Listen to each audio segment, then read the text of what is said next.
Okay. Some new things. I'm just sitting here looking around. I pulled up this map from Wikipedia. Had this map. Earlier I noticed this was all Precambrian rocks over here. This red. I was talking about in my last video, this region being like the edge of a nova over here.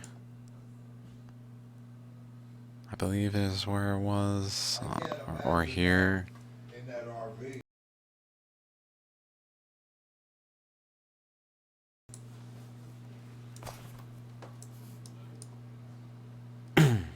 So, I've been looking around. Let's kind of go through some things. I just had to hit record. I'm like, I'm having all these thoughts. I'm not even recording it. I gotta record this. I can't just sit here doing this and not record.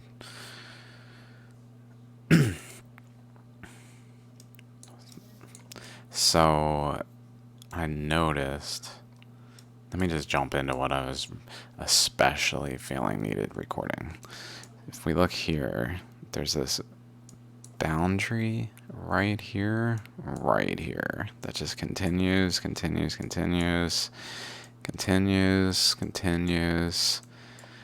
then maybe splits off there and continues, doing both, but it really kind of fades. Like it still comes down this way, continues,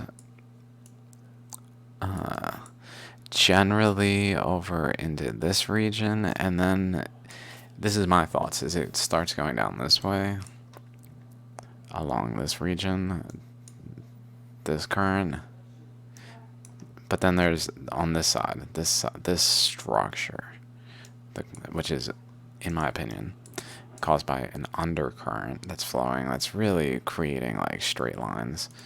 So if we look at the top side, we see again a very straight feature, and I noticed this because water's in it at places, and I was like, show me a river that's as straight as this, referring to somewhere in India.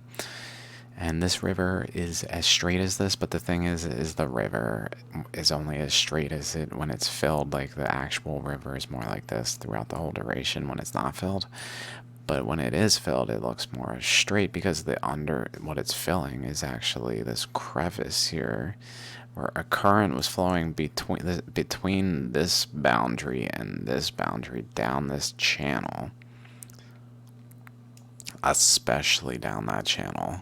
Just a current flowing, just straight down here, straight down, straight down, straight down, straight down, straight down, straight down, straight down, and it kind of fades out around what looks to be a node type thing adjacent to the yin yang node we talked about, adjacent to Yellowstone node, adjacent to Bighorn Basin node, adjacent to this thing, adjacent to this thing, which kind of node like. Okay, so it kind of, this like energetic current this way kind of appears to stop influencing the structure as much down here. Like maybe it cuts across and starts to run into resistances over here that bend it down this way, generally speaking, to limit like the furthest boundary that this current can go to, over like here generally, until novas occur that break the boundaries. But so then the current keeps going down and then wraps around here.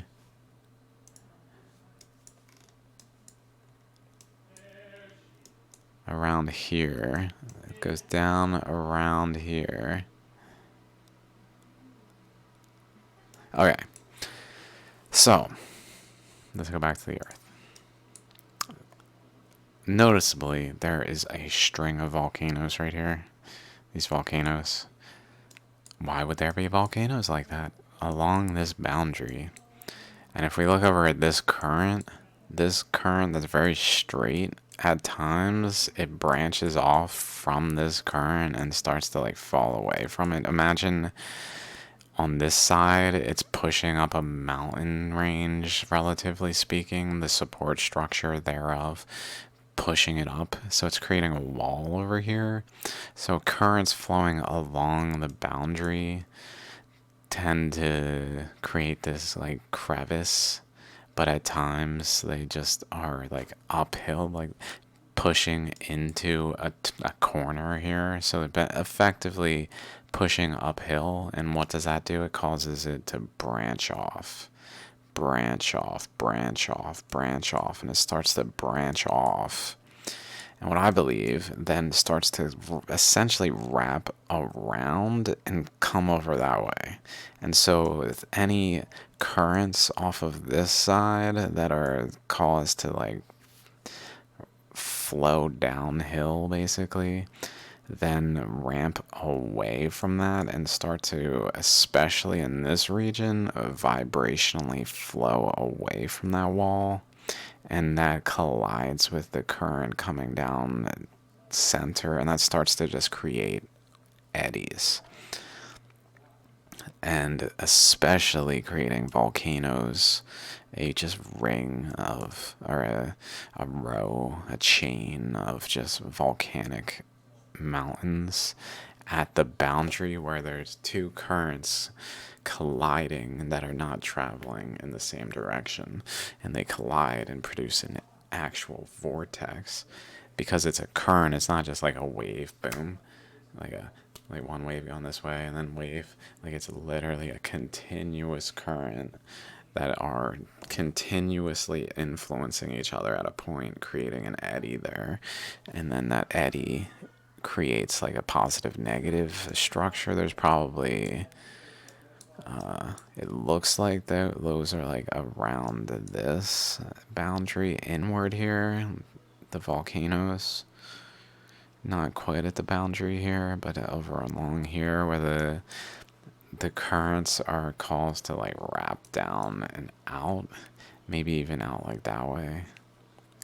And maybe that's related to why there's this line specifically there. I haven't really thought about that kind of thing. Why like that line is there. I just figured over distances it does it, and etc. But maybe here's why, because it has a undercurrent that is caused to deflect off of the mass and just bend away from it and begins to produce eddies here.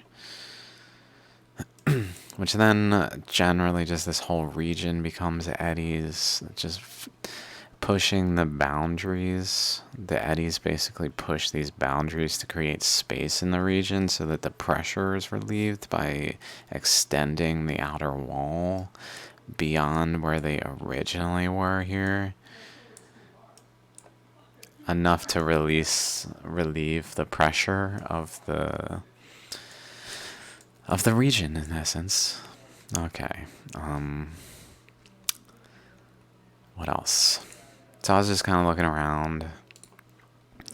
This Cambrian, though, like I was saying, is up here. So I was looking at Lake Superior, saying, well, this looks like an imprint of this mouth thing here. Here's the nose, the face, the mouth, and like the flame, chin. This thing looks kind of reminiscent of Lake Superior, and this thing looks reminiscent of Lake Nipigon. To a point where I was like, maybe. And so this map that I was just looking at, kind of interestingly, it has Precambrian in this ring here, but it also has Precambrian up here in this region, where it really doesn't have it exposed, at least, as much elsewhere. So this map, though, I think is really useful because essentially the current was coming in underneath the ground from here from Europe coming across this way, but it was generally, it's almost like a switch was like a railroad track. It was going this track over this way, up this way. I guess I can just draw on this. Creating a channel between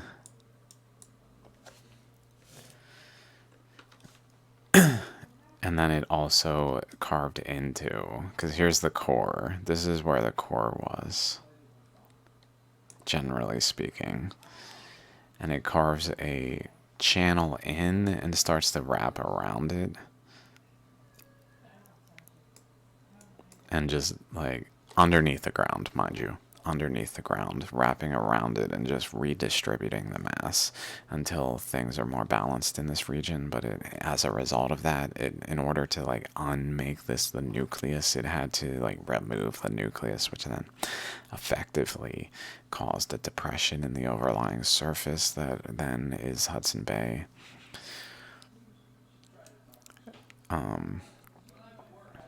So like these currents are likely very revealing.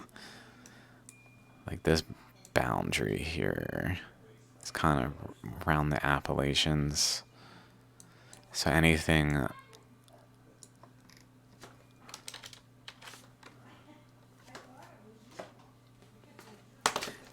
that flows along this boundary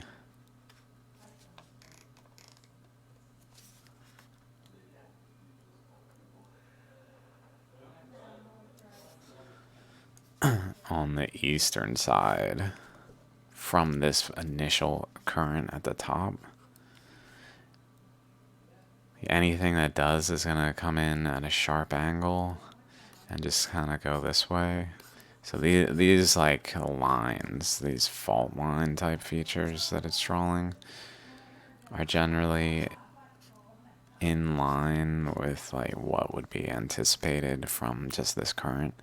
And when the current just generally goes this way as a whole, but that there's this boundary that kind of like reduces this kind of faulting because it causes the current to flow this way. So we only really see currents flowing that way. Whereas over here, because the current is passing over top the Appalachians that are being pushed into existence, it's able to then flow in from, again, from some inlet, where it then looks like it kind of just influences the region and like generally speaking downward, but then also inward with like things of that nature downward. And then also looks like it connects through to this region where this eddy, there must have been an eddy here. So there's like a connection across so the current can flow one way or the other, whichever way it was going. Generally speaking, more connections between this current and this region. So again, we got these things going on. Again, this inlet just is surrounded with more like subtleties of the currents, so it didn't necessarily go into the Hudson Bay. It can also go up that way, and just kind of directed it that way. But what went in did like eddy in the region.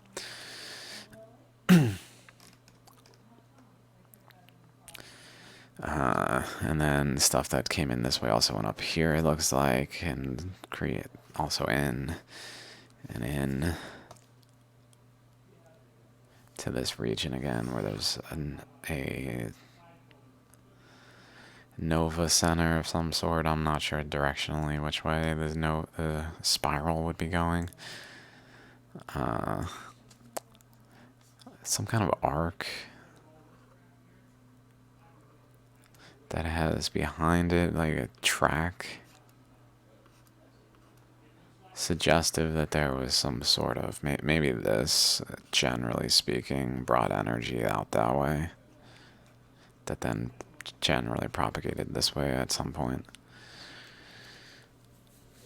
Although this looks much more like across the whole way, So maybe it's kind of just coming in this way also to generally produce this region.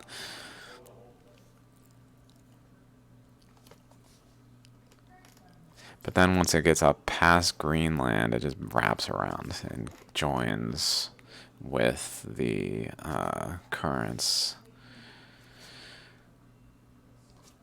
up here, wrapping around. Joins with them.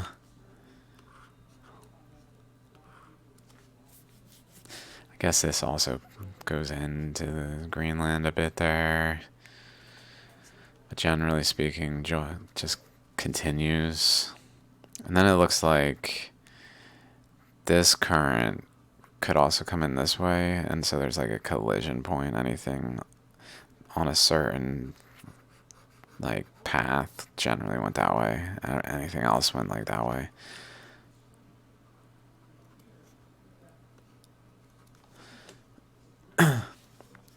And from there, it just kind of branches out into this region, it looks like, as much as it can get in there. Continues that way. It looks like it finds a channel through, a specific channel through there. Channel through. Then we're getting to, this is that long one that we just looked at with a inner boundary or an outer boundary, I guess, somewhere like there. So there's a flow coming through this region, which we see in the faults there too. Whereas this stuff, I guess, is caused to go that way, and either inward or outward, I guess. I don't know. Or I guess maybe not outward, because this looks like a channel came this way. This way. So more so, anything in this region was probably caused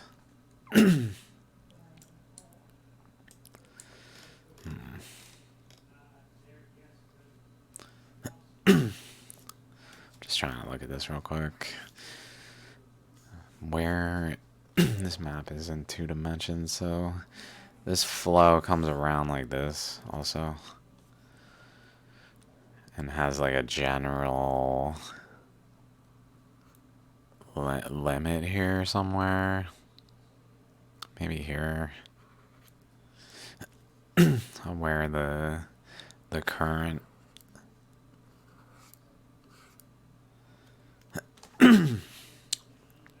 goes in that way, generally.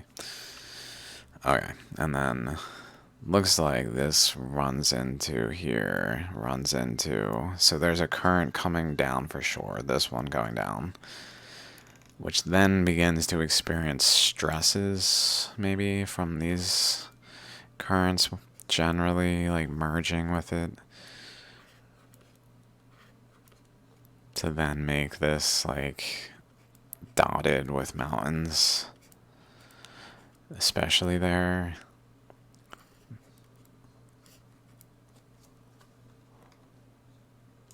Like along the boundary that continues down.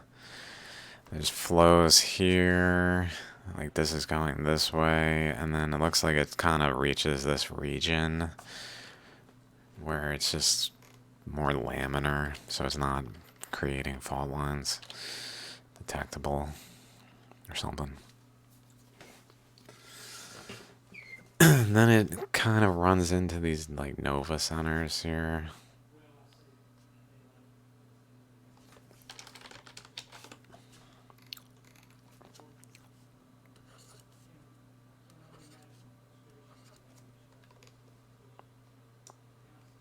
Which is, again, because of this current coming down here, begins to branch off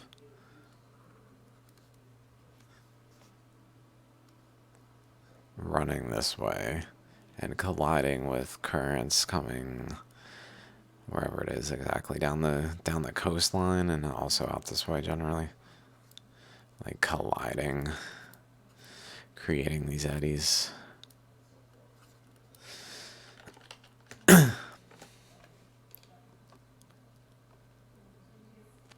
But then this current apparently continues down here to about there before cutting across, like hitting a hard wall here. That shape down there and cutting across. Hitting resistance here, wrapping around.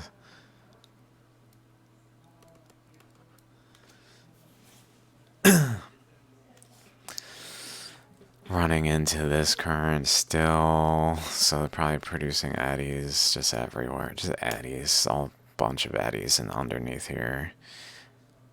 Just not enough to like make it not continental shelf, I guess. Break it apart, make it different, like an island, Californian island or something.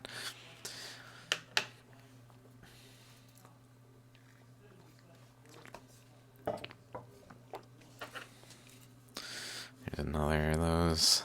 These are kind of in a line. I didn't draw it very well. In a line.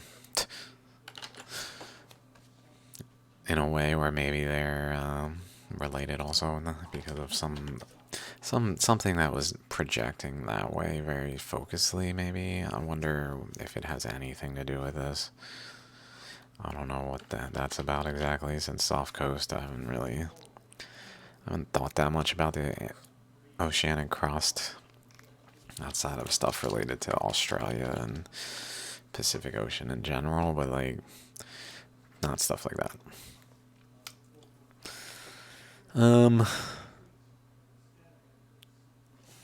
Let's keep going with these fault lines. Looks like we've covered the fault lines pretty well, like the currents, according to the interpretation of currents. We have covered why the fault lines exist, because there's underflowing currents that are in these ways. Looks like this one's kind of connected energetically to this.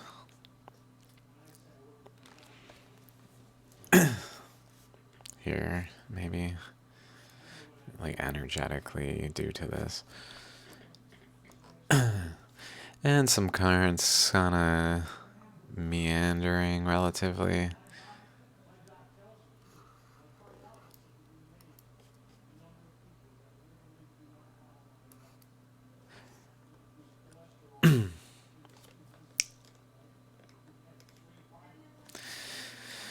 And then this section provided a channel where then it is able, these again start to reach out dendritically into this region to kind of just fill the space with the current energy. And I guess maybe also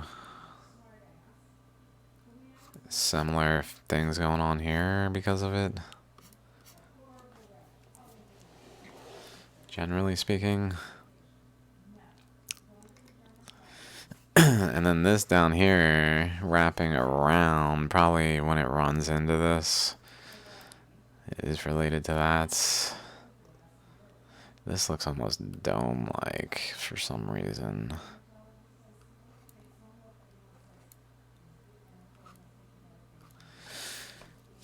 Like, off of this. I don't know why exactly.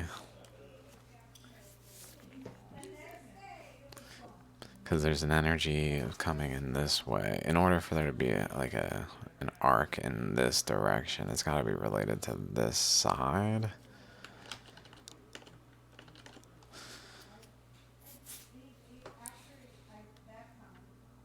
Colliding with energies over here. So this maybe went more up and in, where over here it's more like flat this way energetically.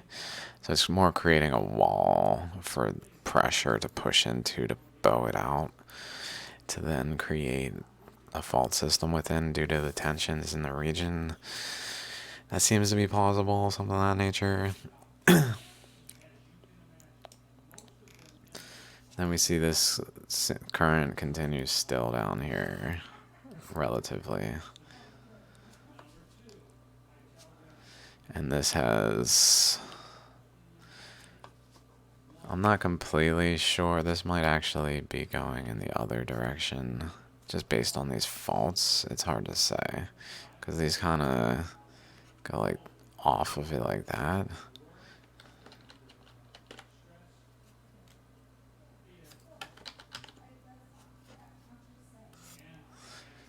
But maybe it's rotating and kind of drawing energy up into it. I don't know.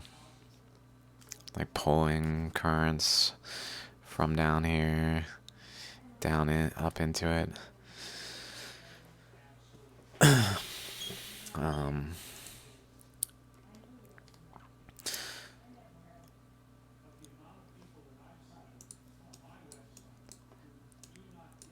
This here, so also this current cutting across, it just protrudes further here, like it cuts across.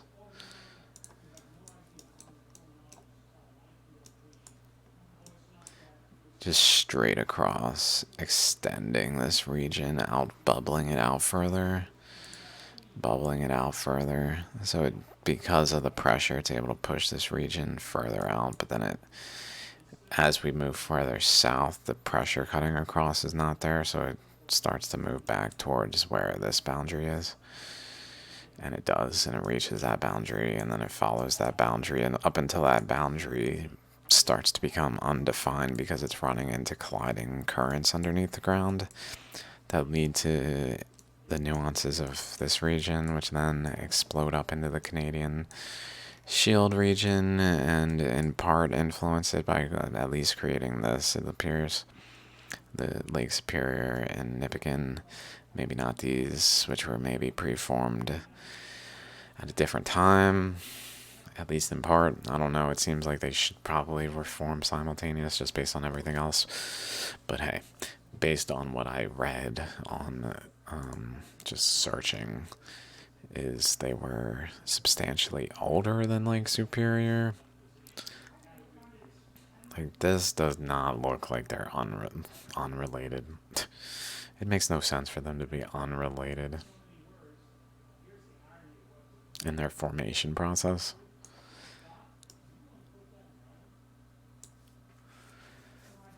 My thoughts are it just is rock. That's hard to date when it subsided, like a segment of it subsided, and that's that. So then we look at the rock, but like that's old.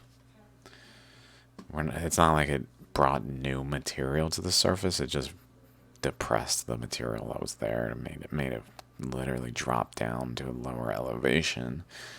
So it's really wanted show like when that happened in the same way as like looking at a rock and being like, this rock is dated to blah blah blah, and being like that, therefore because we know that this formed like simultaneous relatively, that this feature of like the Deccan Traps say was all like at this time, so blah blah blah blah blah. But in this case it's really not possible, to a point where it looks like I'm struggling to even find geological timeline of the lakes. Without, I'm sure if I find a technical paper, like more.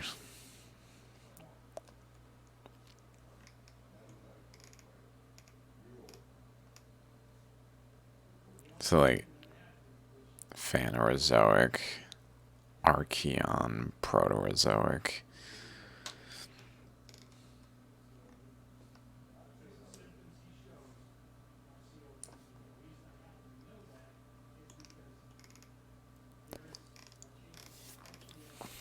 Precambrian begins with the formation of the Earth at about 4.5 billion years and ends at the beginning of the Phanerozoic at 542 million. As the life, this is when the Earth was attacked by a vortex weapon, radiometric dating wise. As life on Earth rapidly expanded. The Archean Eon begins about 4 billion years when early continents. Okay. This is to the oldest known rocks of the Great Lakes Basin are 3.6 billion.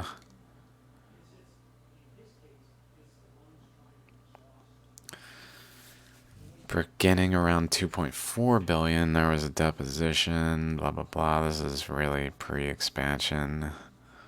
The barren Panoplane continental platform of Archean and Paleoproterozoic rocks began to undergo rifting at about 1.1 million or billion, forming the mid-continental rift system of North America. Initially filled with a great thickness of up to 25 kilometers of Mesoproterozoic basalt-dominated volcanic rocks with minor interbedded sedimentary rocks. Okay. Except for localized faulting within the Great Lakes Basin at about 590, the remainder of the Precambrian period was of tectonic stability and no recorded emplacement of rocks. By the end of the Precambrian, the Great Lakes Basin was once again turned into a barren, panoplaned bedrock surface devoid of life except for bacteria and algae.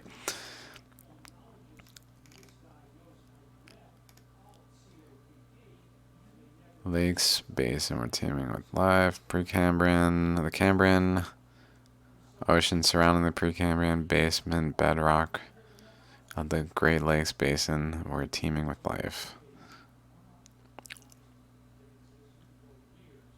During the late Cambrian, seas encroached on the Precambrian bedrock of the Great Lakes Basin, and sand accumulated on the shore and shallow seas, forming the sandstones of the pictured rocks area of Michigan Upper Peninsula. From about 500 to 300 million, the bedrock varied from submerged below shallow seas to dry land, and during time interval, rocks formed from about 300 to 2.5 million years ago are missing from the Michigan Basin, termed the lost interval, although they are present in adjacent areas.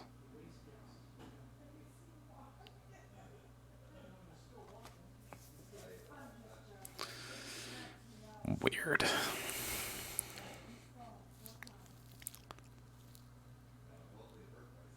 300 to 2.5. Actually, that makes sense because 300 is when the overflow from the northern side above was coming this way. But then 2.5, 300 is when that happened. But then 2.5 is when all these novas were going off that were then influencing over there. So that there would be two separate events. Where was I? Two separate events that really would make them say this time frame was when there wasn't anything happening between them in specifically the Michigan Basin, but like the surroundings it was able to reach in that time frame. Some reason, like it was elevated or something. Kimberlite pipes, known for because there's kimberlite. That's probably related because I think that's just suggestive of like a really dense like craton core type material present.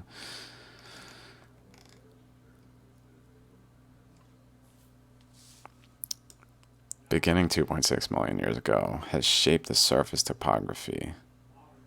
Repeated advances of continental glaciers up to 1 mile thick and originating from the north sculpted the surface of the bedrock.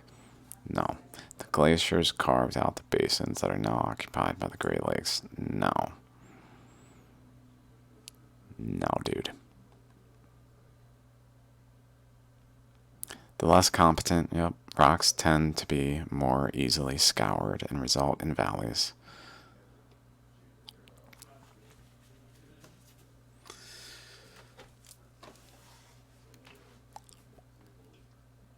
They were scoured. It wasn't that they were scoured by at 2.5 billion million years by advancing glaciers. It's that they were already scoured by currents. And then glaciers were there by happenstance, nothing to do with their formation. The end. Done. Sure, it added some details that make it look like glaciers did it overall if we don't have a better answer, but it's not how it happened.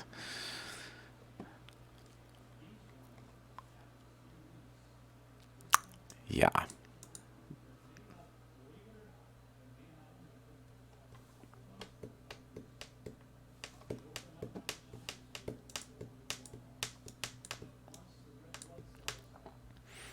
What can I say?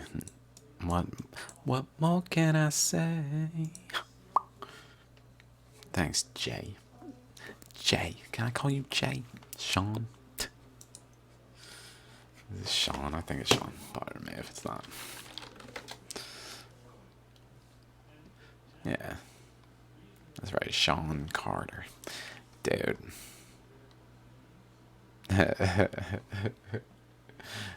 I've never seen you like that, Jay. That I like it. I like it. Okay.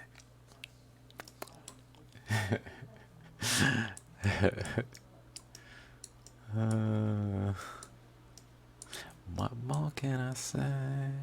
Okay.